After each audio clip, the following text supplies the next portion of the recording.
Olá para você ligado aqui no Bike Hub. Estamos aqui diretamente dos estúdios barra loja Bike Hub, aqui no Campo Belo, em São Paulo, para trazer todas as informações do Tour de France 2022. É isso aí. O Tour que é no mês de julho, tradicionalmente, no verão europeu, né?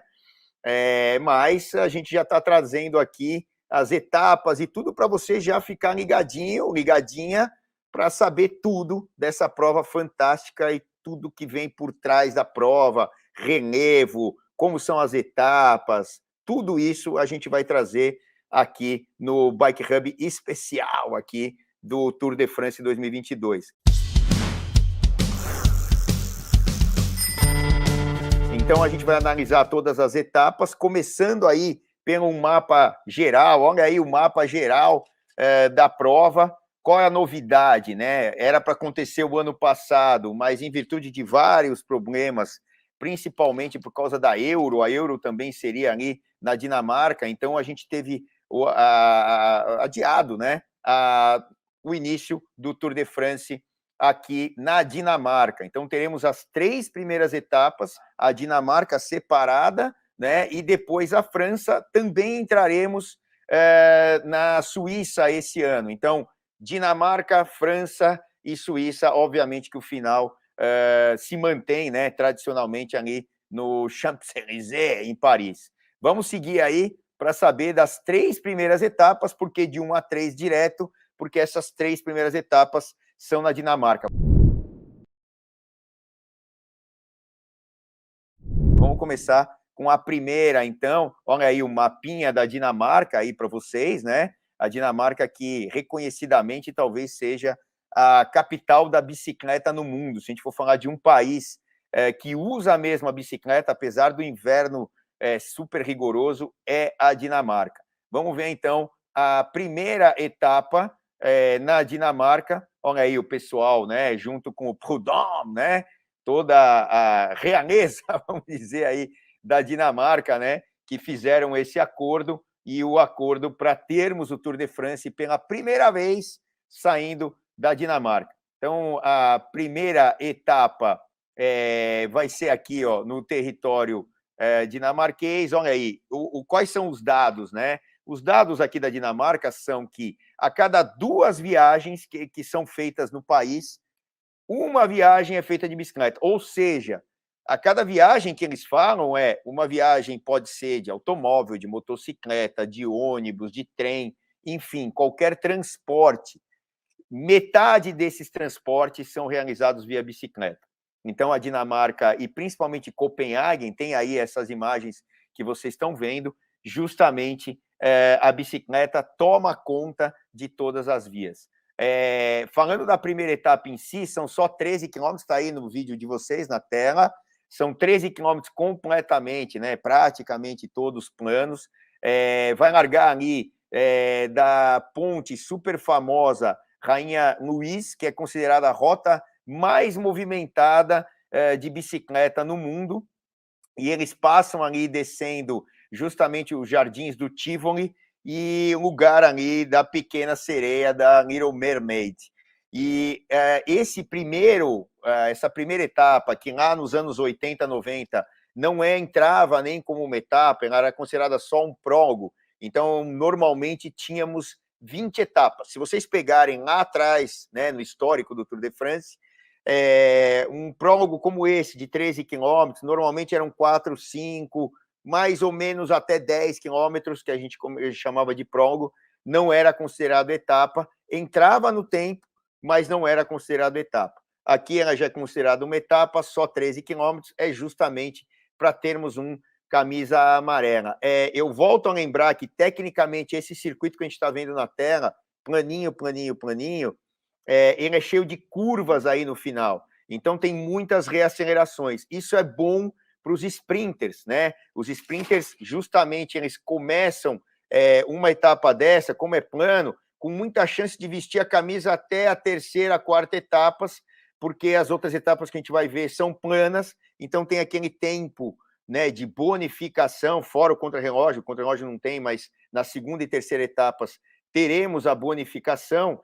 Então, é fatal que algum sprinter possa vestir a camisa. Lembrando que, justamente eu falei, não tivemos na Dinamarca etapas ainda do Tour, mas ela é muito famosa pelos campeonatos mundiais, começou lá com os campeonatos mundiais amadores, desde 1921, depois 31, 37, 49, 56 e 2011, onde o Cavendish ganhou ali a chegada. E uma coisa, um detalhe, né, interessante, o Demar foi campeão sub-23 naquele ano, Arnaud Demar, e o Mads Worst Schmidt, que, curiosamente, ele foi campeão de contrarrelógio júnior lá na Dinamarca, hoje ele é o campeão dinamarquês de estrada. Bom, essa é a primeira etapa, é mais um prólogo, muitas imagens legais aí teremos em Copenhague, na capital. A segunda etapa do Tour está aí na tela de vocês, também é plana, tem algumas ascensões, e eu volto a lembrar o que a gente já falou, eu e o Renanzinho, lá durante as transmissões. A Dinamarca tem o seu ponto mais alto, olha só, né? Que interessante, a 170 metros em relação ao nível do mar. Esse é o ponto mais alto da Dinamarca inteira em relação ao nível do mar. E então não temos, obviamente, subidas muito pronunciadas, serras muito menos. Então, esse final, que vai de Roskilde a Nyborg, que é a segunda etapa, é muito interessante. Por quê? Vamos rodar aí as imagens. Olha só essa imagem, que fantástica. É a ponte ali que foi construída e ficou pronta em 1998, né? E a gente vai passar por aí nessa super ponte e também tem um túnel ali para dentro. Então, são 18 quilômetros, olha aí, cada imagem, uma mais bonita que a outra, justamente finalizando em Nyborg, que é do outro lado ali da ponte. Ou seja, o que a gente deve ter tecnicamente nessa etapa de 199 quilômetros e plana?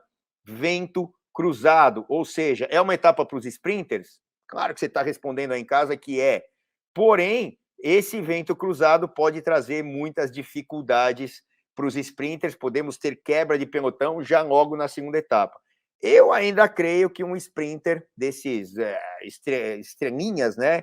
Não sei se o Cavendish vai competir, Fabio Jacobsen ali pela Quick Step, entre outros, né? O Caleb Ewan ali pela Lotto Soudal, que é um dos caras mais potentes, entre outros sprinters que poderão fazer a festa. A gente não sabe exatamente como estará a forma física desses caras até lá, mas tem muitos e muitos favoritos. Mas vamos ver se o vento cruzado, né, não vai mexer aí nessa classificação justamente do Tour.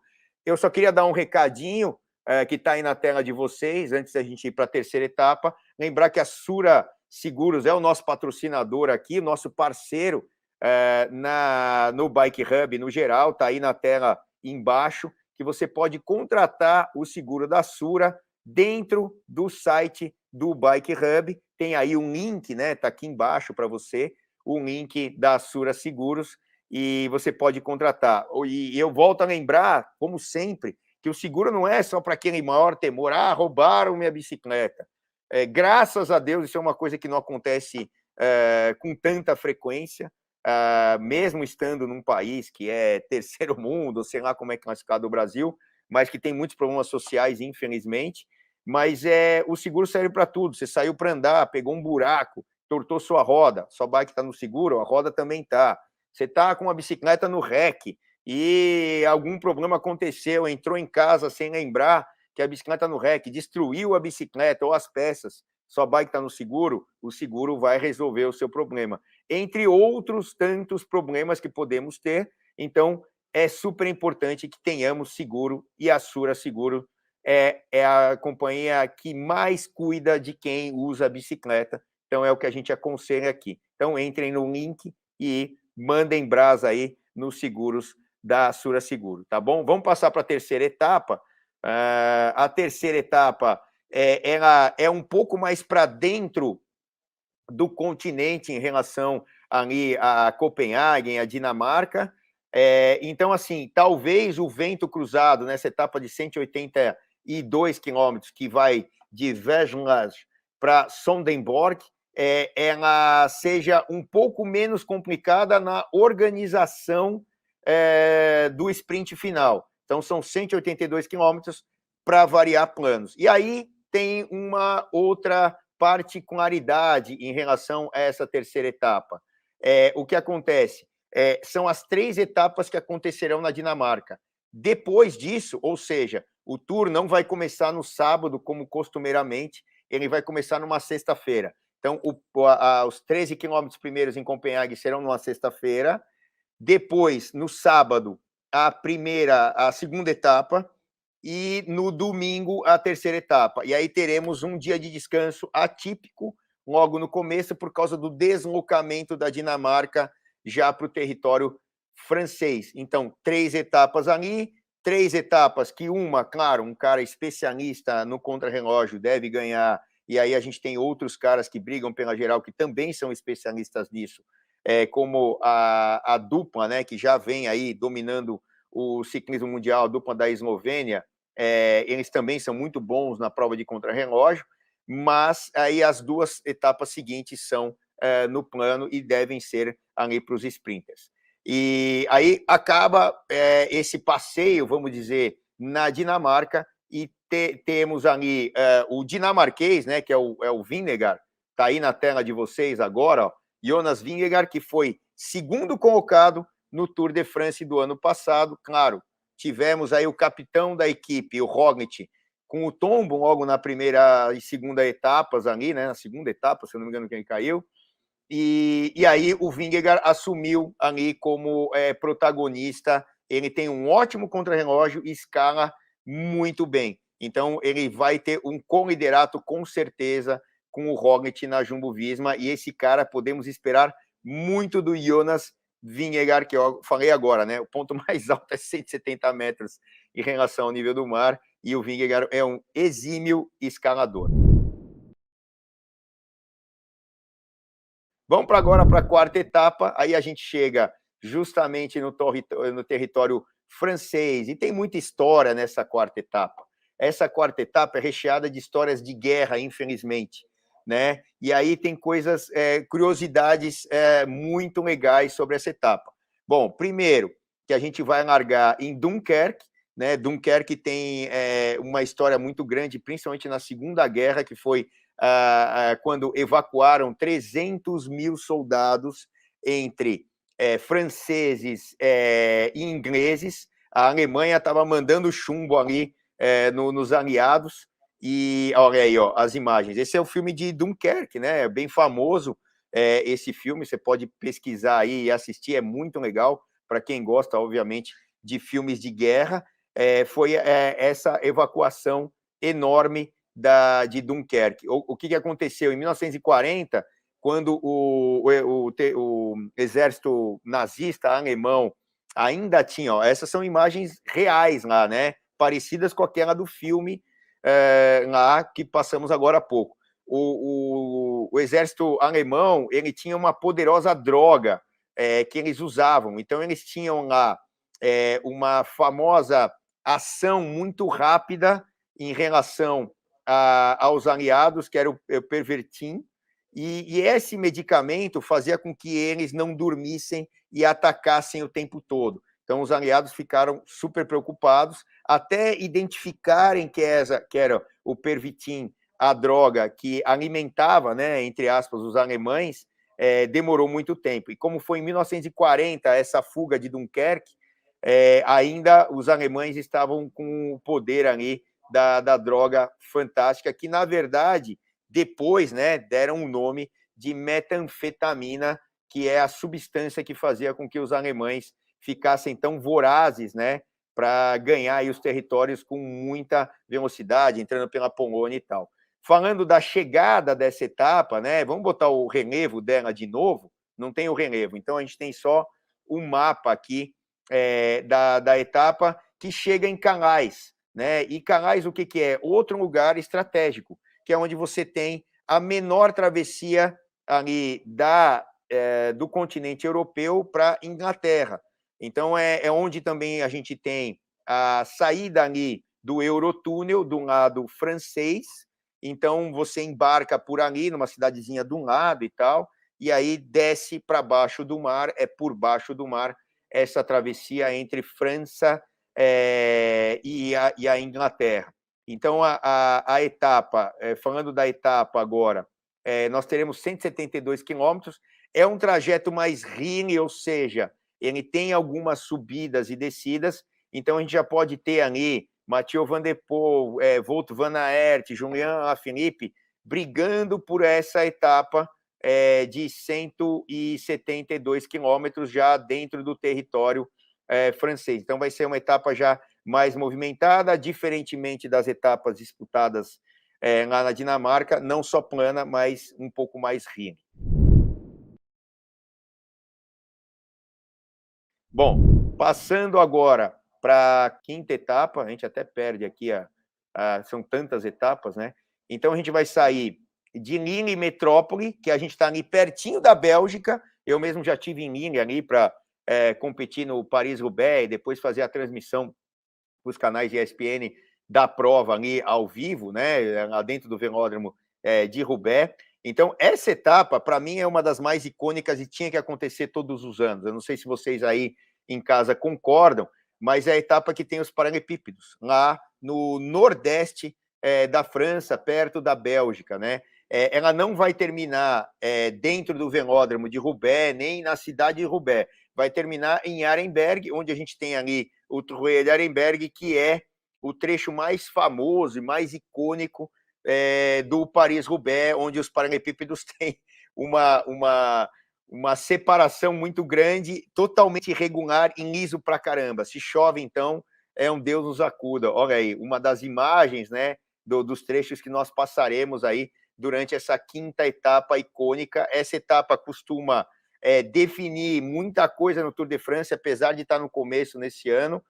O último ganhador de uma etapa dessa foi o John Degenkolb, que ganhou a última etapa que tivemos em paralelepípedos aí durante o Tour de France, e com certeza vai ser uma etapa das mais emocionantes. São 155 quilômetros, olha aí as cenas, né, que infelizmente acontecem nessa prova. Muitos e muitos tombos, infelizmente, acontecem, porque os paralelepípedos trazem, né, isso, todo mundo quer entrar ali por dentro. Então, vai ser uma etapa icônica, essa quinta etapa aí do Tour de France. Falando agora da próxima etapa, a sexta ainda tem, ó, o John Degenkolb aí, só que essa daí, ó, é a prova do Paris-Roubaix que ele ganhou, né? Ele ganhou mesmo a prova do Paris-Roubaix, mesmo antes da etapa do Paris-Roubaix que tivemos nos anos anteriores. Está aí o Degenkolb e o Sagan ali atrás, e foi a melhor fase do Degenkolb. Infelizmente, depois disso, teve um acidente no training camp do ano seguinte na Espanha, onde uma inglesa se confundiu ali, né, com a mão inglesa e a mão, vamos dizer, internacional, que o motorista fica na esquerda do carro e não na direita, e ela estava na contramão, pegou a equipe inteira aí da Giant Alpecin, e o Degenkolb foi um dos caras que sofreu bastante. Para mim, ele nunca mais voltou na forma física que estava nesse ano aí, onde ele ganhou o Paris-Roubaix.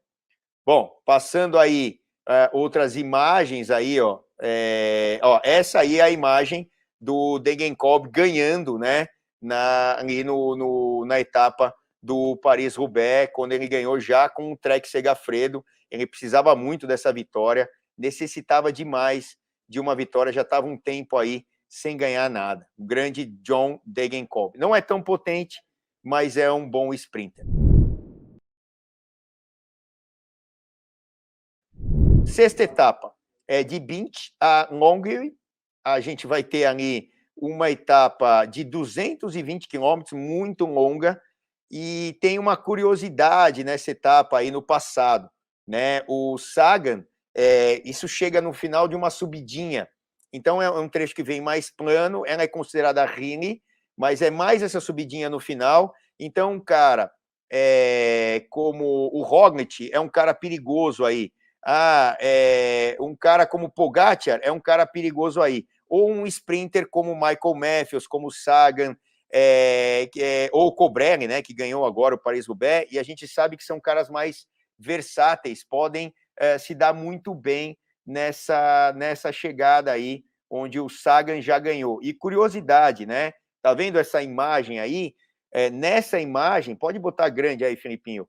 Essa imagem aqui, ó, tem o Sagan sem o pé encaixado do lado direito aqui no pedal de encaixe, né? Ele escapou o pé dele, ó, tá vendo? Ali tá o Avermaet logo atrás, o Rich Porte ali, que eram da equipe BMC, né? Extinta equipe BMC, e dá para ver nesse detalhezinho aí, ó, que o pé do Sagan escapou. Mesmo assim, ele conseguiu ganhar a etapa e o Michael Matthews fez segundo aí. A cidade da chegada ali, Longwy, teve a visita do Tour de France pela primeira vez em 1911, lá no comecinho do Tour, começou em 1903, né? E ela ficou fora do tratado de Frankfurt, porque essa região toda aí pertencia ao Império Alemão ainda. Mas essa cidade em si, ela ficou fora disso e era ainda do domínio francês, por isso que ela teve a visita. Depois, em 1914, ela teve a vitória ali do François Faber, na 18ª etapa e penúltima, né? E o engraçado que o François Faber, né, faz parte da história, porque em 14 ele ganhou ali e depois ele acabou falecendo em maio de 1915 no meio da guerra ali, ele foi convocado, né? E acabou no campo de batalha falecendo. É uma história triste, mas faz parte do Tour de France também. Então a guerra sempre ali se movendo junto com o Tour de France. E essa vitória do Sagan, que ele escapou o pé, foi em 2017. Bom, passando para etapa 7, né? Outra etapa fantástica. Então, esse começo do Tour de France, a primeira semana, é recheada de emoção. Essa etapa 7, a gente vai de Tomblaine a Super Planche de Benfield. Por que Super Planche? Porque normalmente é uma planche de Benfield, mas nesse ano a gente vai ter um a mais, ou seja, vamos chegar um pouco mais alto em La Planche de Benfield.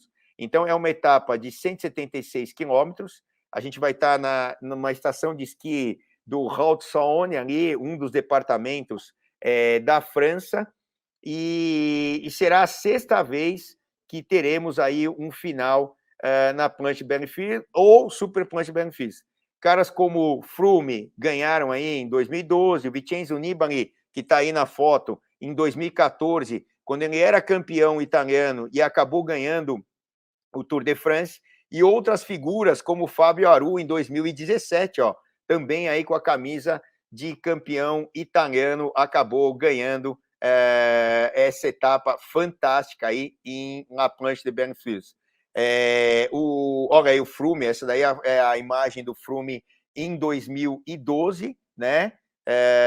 Que ele não ganhou o Tour, mas ele ganhou a etapa aí, e aí teve toda a saga Froome, né? Na última visita que tivemos aí, que foi em 2020, que teve aquele contrarrelógio fantástico, onde tivemos a reviravolta no Tour de France, que foi aquela reviravolta entre o Roglic e o Tadej Pogacar, e o Pogacar acabou, nesse finalzinho aí, ele subiu e conseguiu aquela vitória fantástica. Bom, passando aí para a etapa 8, já é uma etapa mais tranquila, também Rile, também ali, se você torce ali para o Mathieu Van der Poel, Wout van Aert ou Julian Alaphilippe, um prato cheio para esses caras aí nessa 8ª etapa. Olha aí, uma subida muito pronunciada aí em Lausanne, Côté Stade Olympique, que tem aí 604 metros em relação ao nível do mar, de altitude, e a gente tem aí 4,8 quilômetros a 4,6. Ah, não é uma grande inclinação, mas dá para ver ali no trecho de 12%, aquele trecho pretinho, né? Que vai ser uma etapa difícil e aí poderemos ter ataques justamente aí por causa dessa subida. O Gino Bartali já conquistou aí a sexta de 7 etapas durante o Tour de 1948 e foi nessa etapa aí de Lausanne. Lausanne também estava na rota do Tour de France no final do século XX, quando o outro vencedor que venceu mais de uma etapa, o Eric Decker, triunfou aí nessa montanha icônica, nessa etapa icônica aí de Lausanne.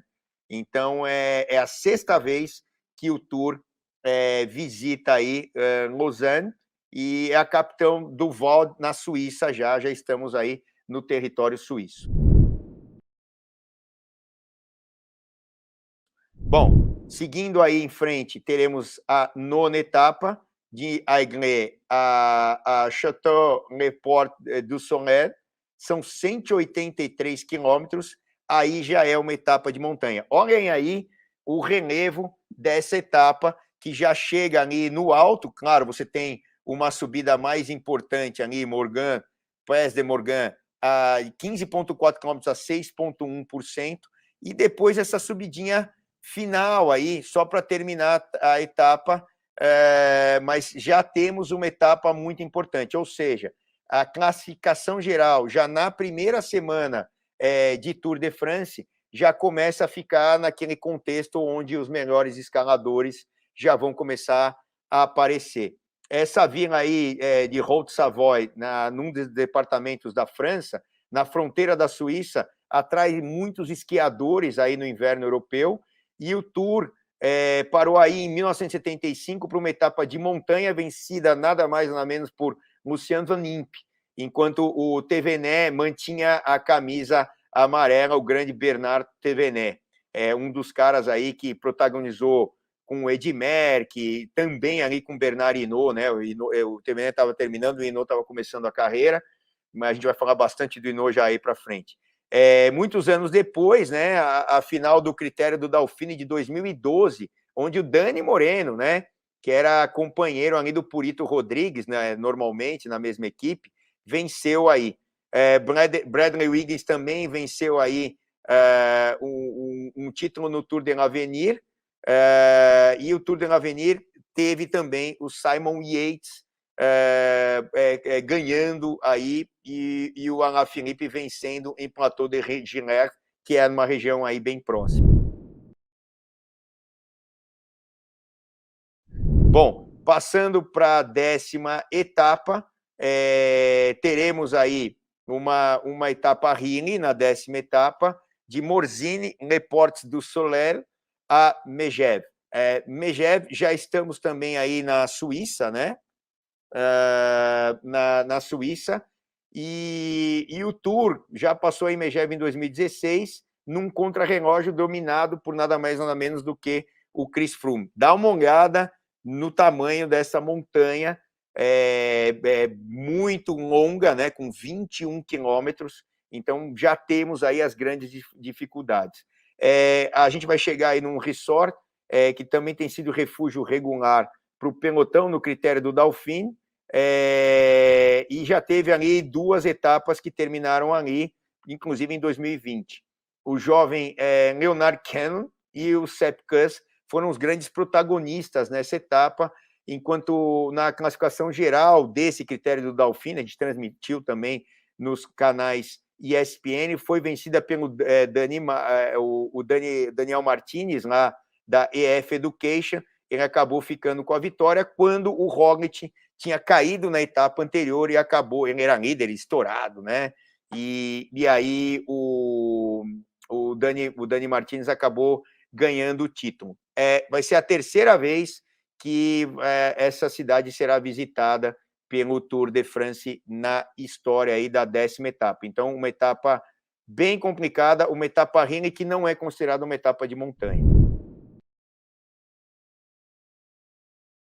Indo à frente na etapa 11, teremos ali Albertville e Col du Grand de Serre Chevalier, a Serra do Cavalo, vamos dizer assim. Olha aí o perfil da etapa. Outra etapa de montanha, o Col du Granon, e tem essa montanha final aí de 11,3 km a 9,2%.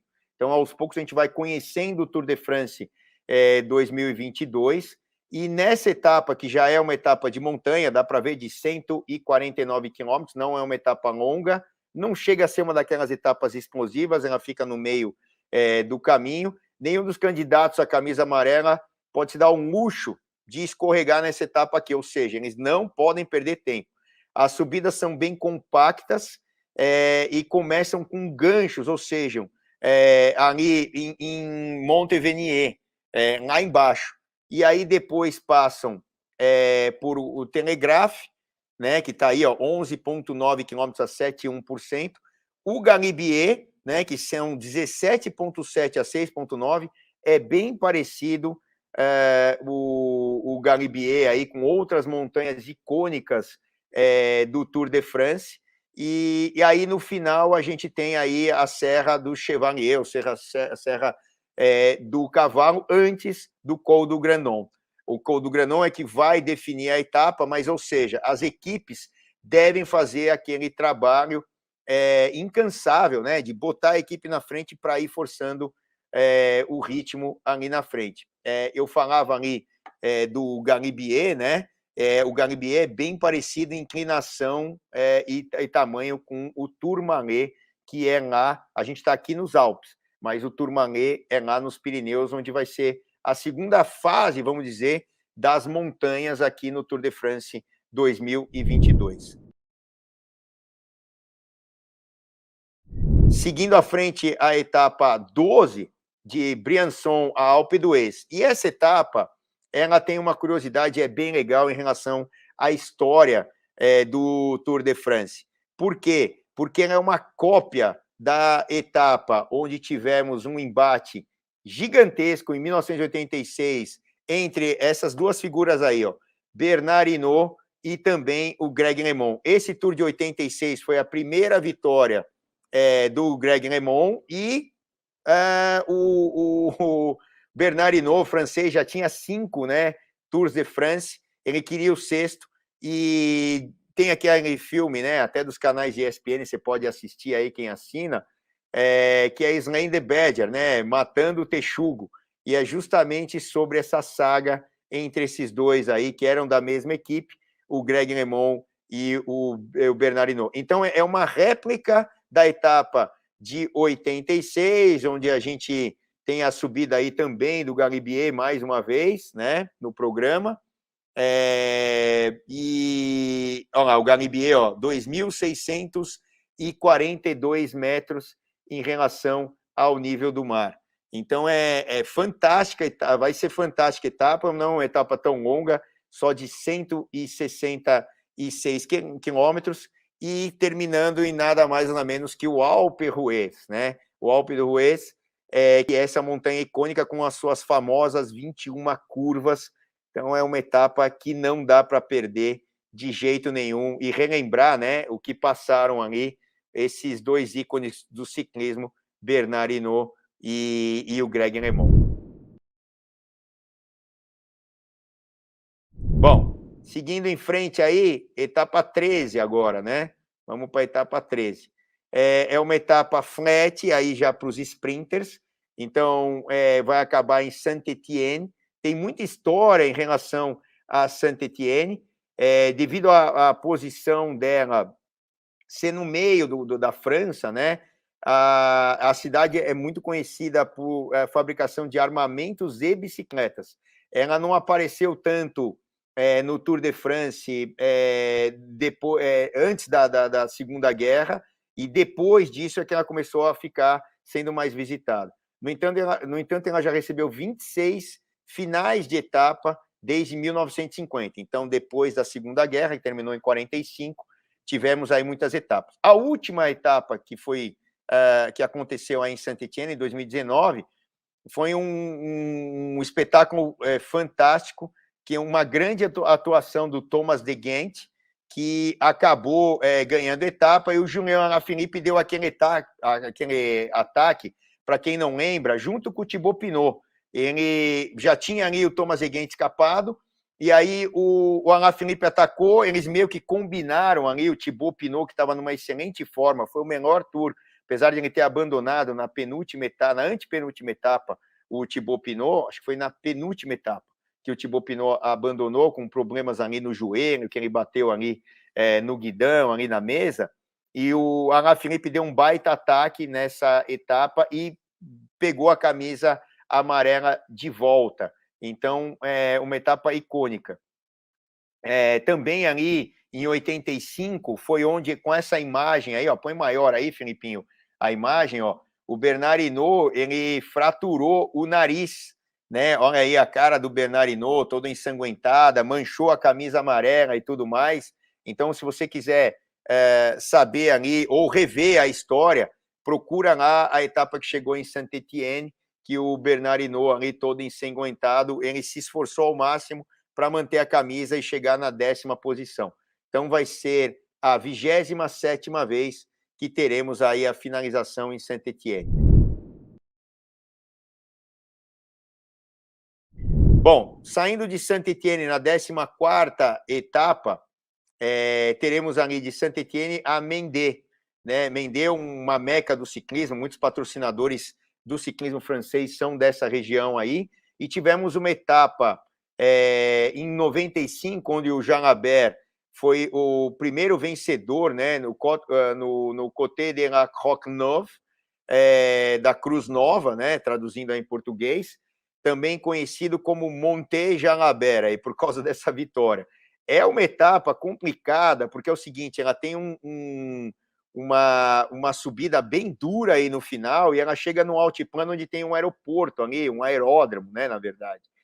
E aí, em 95, o Jalabert ganhou. 10 anos depois, o pelotão voltou aí a Givaudan para mais uma etapa, onde o Marcos Serrano foi o ganhador. E em 2010, o Joaquim Rodrigues, o Purito, acabou ganhando a etapa aí. Mais uma etapa que eu me lembro muito bem, que eu já estava fazendo as transmissões aí nos canais ESPN, foi em 2015, quando o Thibaut Pinot, na verdade o Bardet estava escapado, o Thibaut Pinot pegou o Bardet, os dois franceses e super rivais, ficaram um olhando para a cara do outro, e o Steve Cummings, né, acabou faturando a etapa, passou direto, sprintou, olha essa foto aí, dá para ver, o Cummings aqui à frente, e os dois cururus, né, o Thibaut Pinot e o Romain Bardet ficaram olhando, não ganharam etapa, não fizeram nada,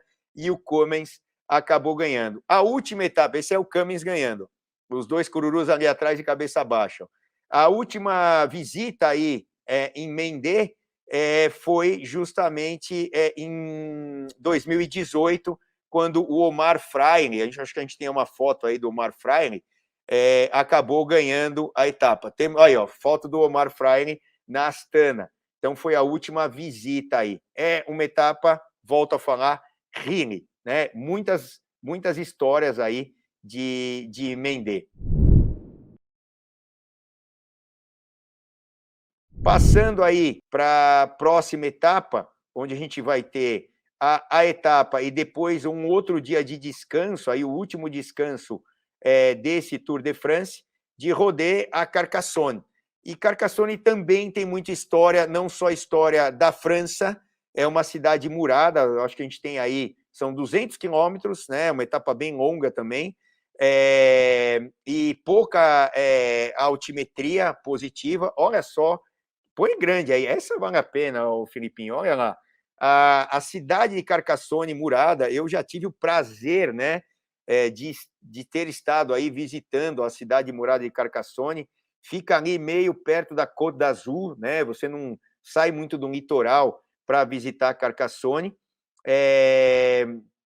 500 mil pessoas todos os anos vão visitar, como eu já visitei aí, olha só que imagem linda de Carcassonne, no dia 14 de junho, que coincide com a queda da Bastilha, muita gente visita aí Carcassonne. Yaroslav Popovic venceu aí em 2006, e entre outros que venceram aí Carcassonne, está Jan Stablinski. A gente vai pegar a imagem aí, ó, esse cara aí, ó, o Jan Stablinski, aí, imagens do passado aí, ele também venceu aqui em Carcassonne, em 62, e ele também venceu várias etapas aí da Volta à Espanha, né, o Stablinski. E aí, nessa cidade, foi onde, no final do ano, no ano passado, né, o Cavendish venceu a sua 34ª etapa em Tour de France, se igualando ao grande Eddy Merckx. Ele não acreditava, a gente não acreditava, e foi fantástica, coisa de chorar no ano passado. Quem assistiu essa etapa aí não vai esquecer nunca mais. Olha aí como ele não acreditava que poderia vencer pela 34ª vez aí e no Tour de France, mas ele venceu. É a 12ª vez que Carcassonne será visitada pelo Tour de France. Bom, teremos um dia de descanso aí. A 16ª etapa de Carcassonne a Foix. É uma etapa também hilly de 179 quilômetros, não é considerada uma etapa de montanha, dá para a gente ver aí a altimetria da etapa, 179 quilômetros, o Port d'Aler de 11,4 quilômetros a 7%, e depois o Péguerre, que tem 9,3 quilômetros a 7,9%. Foram 4 etapas aí que terminaram em Foix, onde em 2008 Kurt Aversen acabou ganhando ali na fuga, superou o Alessandro Balin, que já foi campeão mundial, já parou, né, no ciclismo e tal, e o Martin Elminger. Em 2012, nessa mesma etapa aí, foi a vez do Luiz Leão Sanches acabar ganhando, o veterano Luiz Leão Sanches, né, no Château de Foix, nessa etapa. 5 anos antes, né, do Luiz Leão Sanches, a etapa com 101 quilômetros, aconteceu ali a fuga do Warren Barguil, que acabou sendo mais rápido no sprint ali em cima do Contador, do Nairo Quintana e do Mikel Landa para ficar com a vitória. Ou seja, eles se destacaram antes e vieram ali para um sprint final. Em 2019,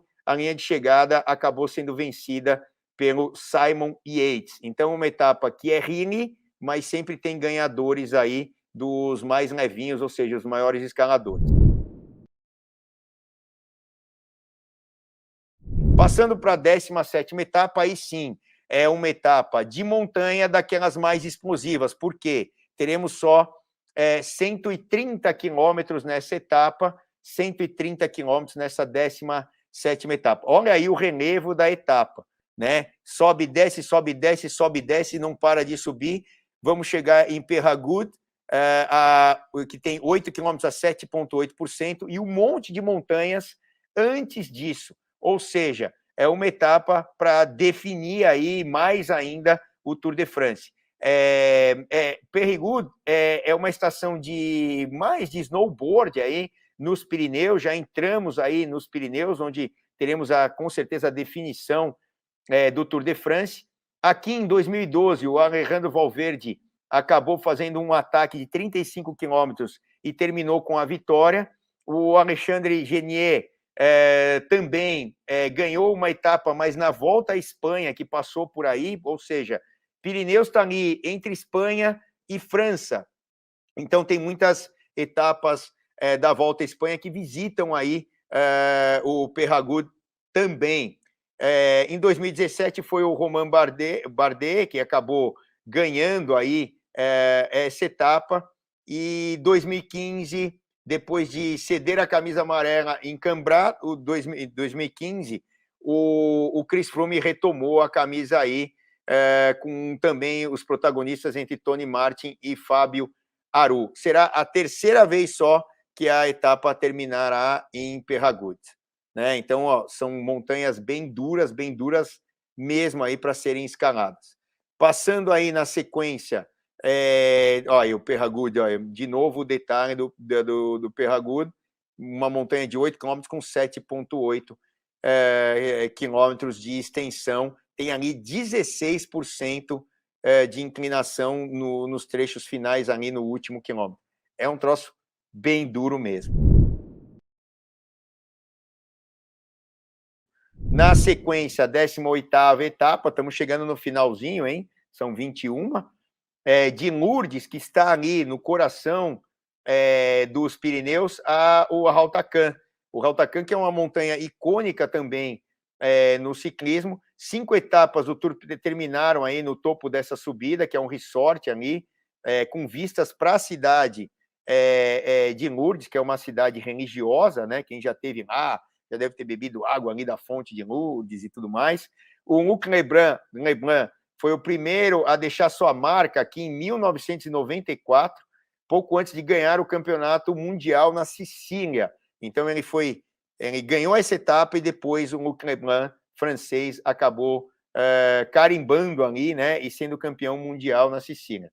O Hautacam também promoveu um ponto ali onde o Cadel Evans, em 2008, né, assumiu a liderança na classificação geral do Tour de France. Ele não ganhou o Tour nesse ano, mas ele assumiu a classificação geral e foi ganhar alguns anos ali para frente o Cadel Evans, né, que veio do mountain bike e depois se tornou ali campeão mundial de ciclismo e também ganhador do Tour de France por uma única vez. O Tour também teve ali o Frank Schleck, que 3 anos antes do Cadel Evans acabou ganhando ali a etapa. Em 2014, o Vincenzo Nibali, né, que estava naquela forma incrível, se tornou campeão aí nessa etapa, e aí, depois de 3 dias, ele se sagraria campeão geral do Tour de France lá em Paris, o grande Vincenzo Nibali, que ainda compete, está mais veterano, mas é um exímio escalador e melhorou, né, naquele ano de 2014, muito o seu contrarrelógio. Olha só a altimetria, que subida fantástica esse Hautacam. E seguindo à frente, teremos a 19ª etapa, que vai ser uma etapa completamente flat, ou seja, mais uma chance aí para os sprinters. Vamos chegar ali em Caó, essa cidade que é plana e está ao lado do rio, e é a cidade onde nasceu aí o Papa João XXII, né, no século XIII. Tem muita história também, sempre muita história em toda a Europa. Jack Durand, com a camisa de campeão francês, venceu aí em 1994. Olha aí a cidade, que linda, a cidade de Caó, né? Eu acho que nós temos aí imagens do Jack Durand, né? Para a gente colocar aqui na. Olha ele aí, ó. Ele não ganhou com essa camisa aí é do Casino, aquela rede de supermercados, que hoje é dona até aqui do Pão de Açúcar, né? É uma associação entre a empresa francesa aí do Casino, que também é uma marca de supermercados lá na França, e a empresa aqui brasileira do Pão de Açúcar. E o Jack Durand venceu aí em 1994 com uma fuga bem longa de 150 quilômetros. Em 2007, tivemos o início de uma etapa aí, onde o vencedor em Angoulême foi o Sandy Cazar, mas a etapa só iniciou aí, ela não terminou aí. Então, teremos a terceira vez de visita do Tour de France numa das etapas aí em Caó. Olha aí o Jack Durand aí, ó. Essa é a imagem do Jack Durand, que acabou vencendo a etapa lá em 1994, está aí na tela, bem pequenininha ali em vermelho, a vitória do Jack Durand, francês, com a camisa de campeão francês nessa etapa aí de 1994. Teremos a etapa 20. A etapa 20 será o segundo crono, o primeiro aquele lá curtinho de 13 quilômetros, e esse realmente um crono, uma etapa de contrarrelógio. Ela não é tão plana quanto a primeira, tem um pouco de subida e descida tal, mas é mais plano. Na Capelle Marival até Rocamadour, que é o final da etapa, e essa cidade aí, na Idade Média, foi construída em cima de falésias, em Alzou, e atraiu um grande número de peregrinos que vieram rezar aí pela Madonna Negra, que era famosa ali, que realizou vários milagres e aí nessa região. A vila ganhou a notoriedade muito mais tarde entre um novo grupo de seguidores de sucesso em Gerard Blanchard, o rock amador, que ficou conhecida com esse nome. E aí, em relação ao ciclismo, em 2020, o Tour da Route de l'Occitanie passou por aí nesse ano retrasado, e o Benoît Connefroy acabou aí sendo o cara mais rápido. E então, esse contrarrelógio de 40 quilômetros é aquele, né, que podemos ter alguma virada se o tempo for pequeno entre o primeiro e o segundo colocados do Tour de France, mas é um contrarrelógio que não é curto, ele também não é super longo, mas não é dos mais curtos, porém é plano. Então, é um contrarrelógio para aquele cara que guardou, que salvou alguma energia para essa 20ª etapa, ou seja, a penúltima etapa do Tour de France, e a última válida, né, na verdade, porque a 21ª etapa é só festa lá no Champs-Élysées, quem conseguir, né, guardar essa energia e tiver aí um tempo de vantagem bom sobre o segundo, terceiro colocados, pode fazer a diferença. Então, esse dia é o dia talvez mais importante, esse sábado aí, para esse contrarrelógio de 40 quilômetros, onde teremos a definição do Tour de France. A etapa final em Champs-Élysées, em Paris. Desde 1975 a gente tem a chegada lá.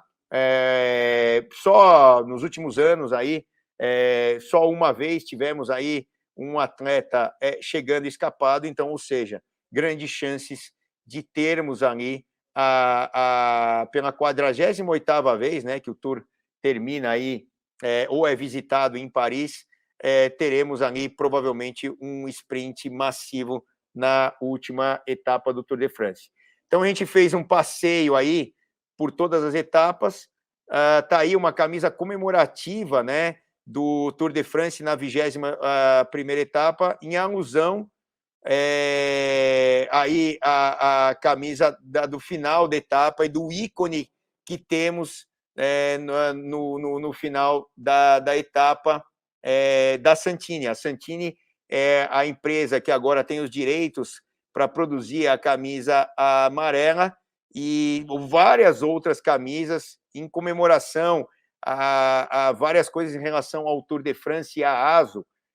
A partir desse ano de 2021, nós teremos aí a Santini como produção e venda aqui no Brasil dessas camisas icônicas aí do Tour de France. Teremos, com certeza, a camisa amarela, essa camisa aqui do Tour de France em comemoração à 21ª etapa do Arco do Triunfo, né? Ela está aí como o Arco do Triunfo da 21ª etapa, e outras tantas camisas, bermudas, breteles e camisas de baixo, né? Que é aquela segunda pele, tudo sendo produzido pela Santini, aí, que agora tem os direitos aí do Tour de France. Por pelo menos 4 anos, a Santini terá a produção aí, tanto da camisa amarela, a camisa de sprinter, a de escalador, a de líder jovem, as 4 camisas do Tour de France, e essas camisas aí, como aqui a do Arco do Triunfo, a da Liège-Bastogne-Liège, de todas as provas da ASO, né,